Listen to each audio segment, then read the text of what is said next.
Analyse du 1er janvier. Bon.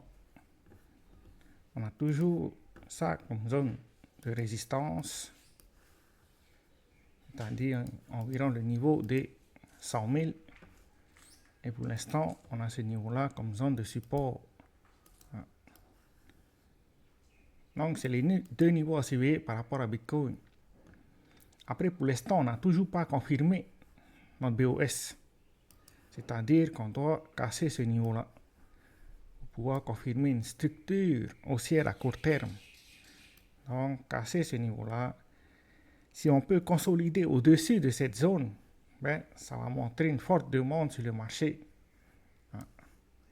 Mais pour le moment, on n'a toujours pas de catalyste sur le marché, c'est-à-dire un événement qui va entraîner une forte momentum haussier à court et moyen terme. Pour le moment, on n'a toujours pas ça sur le marché. Donc, il y a toujours des probabilités qu'on revienne tester cette zone, attraper la liquidité avant de reprendre une structure haussière. Parce qu'on peut voir qu'on a beaucoup de volatilité à court terme, mais pas assez pour pouvoir créer un momentum haussier. Pour le moment, il nous reste à confirmer notre structure haussière plutôt, avec des creux et des sommets de plus en plus hauts. Et si on pouvait consolider au-dessus de ce niveau-là, mais ça va nous montrer qu'il y a une forte demande sur le marché. Bon, bien sûr, il y a toujours la probabilité qu'on casse ce niveau-là et qu'on va sécher le niveau des 85 000. C'est pour ça qu'il faut vraiment être prudent sur le marché. C'est plutôt un marché pour ceux qui tradent en range.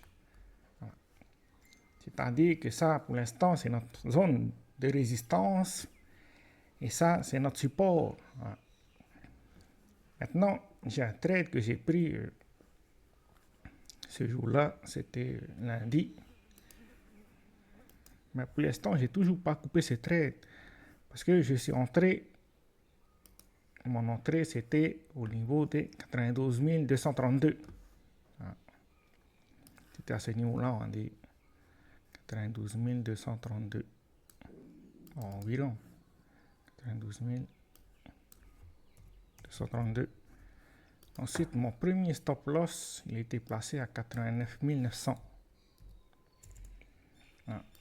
C'était ça mon premier trade. Et comme j'ai vu qu'il n'y a pas beaucoup de momentum, c'est-à-dire de personnes qui prennent à l'achat, momentum haussier, ben, j'ai monté mon stop loss en break-even. C'est-à-dire que là maintenant, même si je paie 0 francs.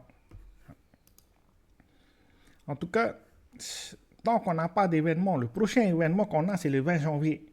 C'est-à-dire que Trump entre en tant que président à la Maison Blanche. Voilà. Ben, d'ici là, ça m'étonnerait qu'on casse le niveau des 100 000 qui se trouve juste au-dessus de cette liquidité. Voilà.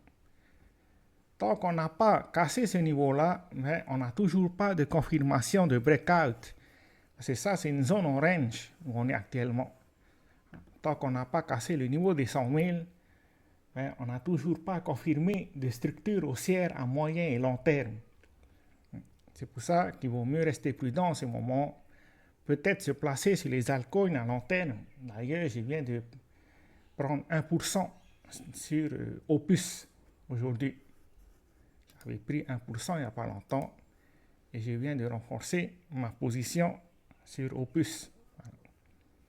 D'ailleurs, c'est les cryptos que je surveille en ce moment à long terme pour 2025. Ça, c'est des positions que j'ai déjà prises. Par exemple, là, j'ai 1%, là, j'ai 1%, 1%, 1%. Non, maintenant 2%, là, ici. Et sur Sui, j'ai à peu près 4 ou 5%, mais beaucoup plus sur Sui. Ensuite, ça, c'est les cryptos que je surveille pendant l'année 2025. C'est tout ce qu'on a pour aujourd'hui. Ciao, ciao.